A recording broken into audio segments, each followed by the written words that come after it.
లోతు కాలంలో ఏం జరిగింది? అబ్రాహాము ఏం చెప్పాడు?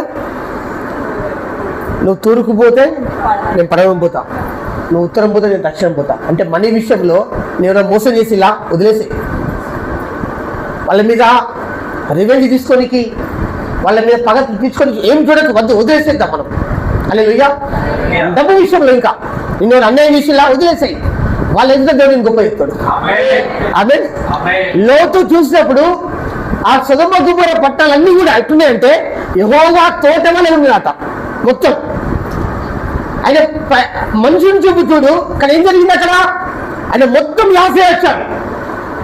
అబ్రాహాము ఉన్న ప్రాంతం ఏమున్నదంటే మామూలు ఉన్నది. అప్పుడు అబ్రాహాముతో చెప్తున్నాడు, నువ్వు బయటకు వచ్చి చూడు, తూర్పు పడమర ఉత్తర దక్షిణం చూడు, ఈ దేశం అంతా నీకు ఇవ్వబోతున్నాను, నేను అత్యధికంగా దీవించబోతున్నా. అబ్రాహాము ప్రైజ్ గాడ్. దేవుని విధానం అట్లా ఉంటుంది. ఇక్కడ